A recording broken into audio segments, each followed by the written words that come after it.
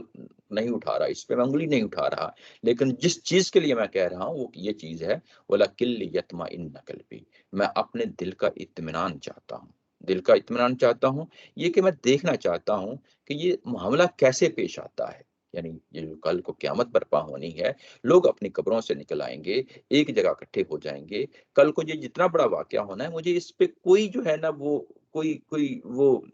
کو منفی انداز میں کوئی سوال نہیں اٹھا رہا، کوئی شک نہیں ہے، کوئی شبہ نہیں ہے، مجھے پورا یقین ہے، پورا ایمان ہے، یہ سب کچھ ہونا ہے، لیکن میں اس کی نوعیت کو سمجھنا چاہتا ہوں، اس کے بارے میں کوئی دلی اطمینان حاصل کرنا چاہتا ہوں۔ تو یہ بالکل ایسے ہی ہے جیسے ایک شخص کو بتایا جائے، اس کے سامنے گڑ رکھا جائے، اس کے سامنے شکر رکھی جائے، اور اس کے سامنے جو ہے نا یہ جو شوگر جو ہے وہ رکھی جائے، تو وہ جب یہ ساری چیزیں سامنے رکھ دی جائیں تو اس کے بعد کہا جائے کہ یہ ساری چیزیں ایک ہی چیزیں ہیں، تو وہ شخص یہ کہے گا کہ اچھا یہ جو پروسیس ہے اس کا چینی کا بننے کا، اس کو تو میں سمجھتا ہوں، میں نے کتابوں سے دیکھ لیا ہے، لیکن یہ جو گڑ اور شکر ہے یہ کیسے بنتی ہے، اس کا پروسیس نہ میں نے کتابوں سے پڑھا ہے نہ میں نے دیکھا ہے، اگر کوئی مجھے سمجھا دے تو، اگر کوئی مجھے آنکھوں سے دکھا دے تو ایک شخص کہتا ہے چلیں پھر مجھے آپ کو میں لے جاتا ہوں، آپ کو اپنے گاؤں میں لے جاتا ہوں، وہاں پہ یہ عملاً یہ کام ہوتا ہے، گڑ کیسے بنتا ہے، شکر کیسے بنتی ہے، جب وہ شخص دیکھ لیتا ہے تو وہ اس کو معلوم ہو جاتا ہے، یعنی یہ شکر اور گڑ کا ہونا اپنے اندر کی یہ میٹھی چیز ہے، یہ کیسے بنتی ہے، کیسے وجود میں آتی ہے، یہ خود بتا رہی ہے، عام لوگوں کو بتا رہی ہے کہ یہ چیز ایسے ہوتی ہے، لیکن ایک شخص یہ نا آگے بڑھ کے تقاضا کرتا ہے اپنے اطمینان کے لیے کہ میں دیکھنا چاہتا ہوں کہ یہ کیسے بنتی ہے، یہ اسی نوعیت کا ایک سوال ہے کہ کل کو واقعہ تو پیش آ جانا ہے، اس میں تو کوئی شک و شبہ کی بات نہیں ہے، لیکن میں اپنے دلی اطمینان کے لیے اس چیز کو دیکھنا چاہتا ہوں، کو پریکٹیکلی میرے سامنے کوئی چیز آ جائے تو اس کے بارے میں مجھے 100% یقین تو پہلے ہی ہے، لیکن اس کے بارے میں کہ وہ کیسے ہوگا وہ مجھے ایک طرح کا اطمینان مل جائے گا، قلبی اطمینان مل جائے گا۔ کالا فخذ اربعۃ من الطیر، اس کے بعد ابراہیم علیہ السلام کو کہا گیا کہ آپ 4 پرندے جو ہے نا وہ لے لیں، اور 4 پرندے لے لیں، فَصُرْهُنَّ إِلَيْكَ، اور ان چاروں پرندوں کو آپ حلالیں، نیچے حلالوں کا لفظ لکھا ہے، اس کا مطلب ہوتا ہے کہ ان کو اپنی طرف مانوس کر لو، جس طرح ہمارے ہاں تتر بٹیر اور جو ہے نا طوطے اور اس طرح دوسرے تیسرے پرندے جو ہوتے ہیں ہم اپنے سے مانوس کر لیتے ہیں، بڑے آرام سے ہمارے پاس آ جاتے ہیں، ہمارے ہاتھوں سے جو ہے نا وہ دانہ دن کا چگ لیتے ہیں، تو یہ ایک عام سی بات ہے، پرندے انسانوں کے ساتھ مانوس ہو جاتے ہیں، تو ان پرندوں کو بھی جو اس طرح کے پرندے ہیں ان کو اپنی طرف مانوس کر لو، اپنی طرف جو ہے نا وہ آپ اٹھنا بیٹھنا ان کا آپ کی طرف ہو جائے، اور پھر جب مانوس ہو جائیں گے اس کے بعد کہا ثم اجعل علی کل جبل منہن جزءا، پھر اس کے بعد ان کو ذبح کرو، ذبح کرنے کے بعد ان چاروں پرندوں کو چاروں سمتوں میں مختلف جگہ پہ رکھ دیں، ان کو چاروں پہاڑوں پہ رکھ دو، یعنی ایک ایک جو پرندہ ہے اس کو پکڑیں ذبح کرنے کے بعد اور ان کو ہر پہاڑ پہ رکھ دو، یعنی 4 ہی پرندے تھے، چاروں پہاڑوں پہ رکھ دو ثم ادعوہن یاتینک، اس کے بعد کہا ہے کہ پھر جو ہے نا آپ ان کو بلائیں اور یہ تمہارے پاس دوڑتے ہوئے آئیں گے، تمہارے پاس یاتینک سایہ، پھر تمہارے پاس یہ دوڑتے ہوئے آئیں گے، جب یہ دوڑتے ہوئے آئیں گے تو اس کے بعد کہا کہ وَعَلَمَ أَنَّ اللَّهَ عَزِيزٌ حَكِيمٌ، جب یہ سب کچھ ہو گیا، یعنی پرندے اس طرح ذبح کیے گئے، ان کو رکھ دیا گیا، چاروں پہاڑوں پہ رکھ دیا گیا، چاروں سمتوں کی طرف رکھ دیا گیا، تو یہ بالکل قیامت کا ایک منظر ہے جو سامنے کر دیا گیا، یعنی 4 پرندے لیے، ان کی کیا جو ہے نا لاجک ہو سکتی ہے، وہ یہی کہ چاروں سمتوں میں رکھے جائیں گے، چاروں سمتوں میں رکھے جائیں گے تو ظاہر ہے کہ جس طرح کل کو لوگ ہر طرف سے لوگ اٹھ کھڑے ہوں گے اور قیامت والے دن قیامت کے میدان میں کھڑے ہو جائیں گے، ایسے ہی پرندوں کا ایک مشاہدہ کرایا گیا، ان کو ذبح کیا گیا، مختلف پہاڑوں پہ رکھا گیا، چاروں سمتوں میں رکھا گیا، اس کے بعد ان کو پکارا گیا، اس کے بعد یہ دوڑتے ہوئے آئے ہیں، تو کل کو جب قیامت برپا ہوگی تو ایسے ہی چاروں سمتوں سے لوگ نکلیں گے دوڑتے ہوئے، اپنے جو ہے نا جس جگہ انہوں نے جانا ہوگا قیامت والے دن، جس میدان میں جانا ہوگا اس میدان میں پہنچیں گے، اور اس کے بعد یہ جو خاص طور پہ کہا گیا تھا کہ ان کو اپنی طرف مانوس کر لو، تو یہ کہ جب یہ تم ان کو ذبح کر کے جب رکھو گے تو واپس تمہاری طرف آئیں گے، تم ان کو بلاؤ گے تو واپس تمہاری طرف آئیں گے، یہ کہ یہ شبہ نہ ہو کہ یہ کوئی کسی اور کے پرندے ہیں یا کوئی اور پرندے ہیں، تو یہ شبہ رفع کرنے کے لیے کہ پہلے مانوس کر لو، پھر وہ آئیں گے تو وہ اسی طریقے سے بہیو کریں گے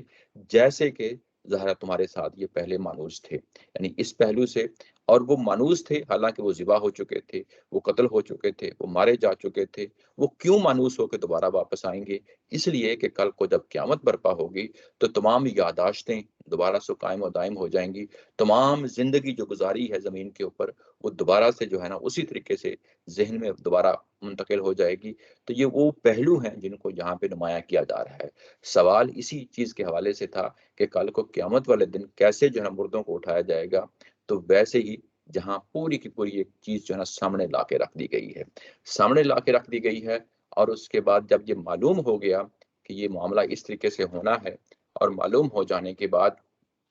ابراہیم علیہ السلام جو ہے نا وہ بھی پکار اٹھتے ہیں، اور اللہ تعالیٰ کی ذات بھی ان کو جو ہے نا واضح کر دیتی ہے کہ اب آئندہ کے لیے اس چیز کو سمجھ لو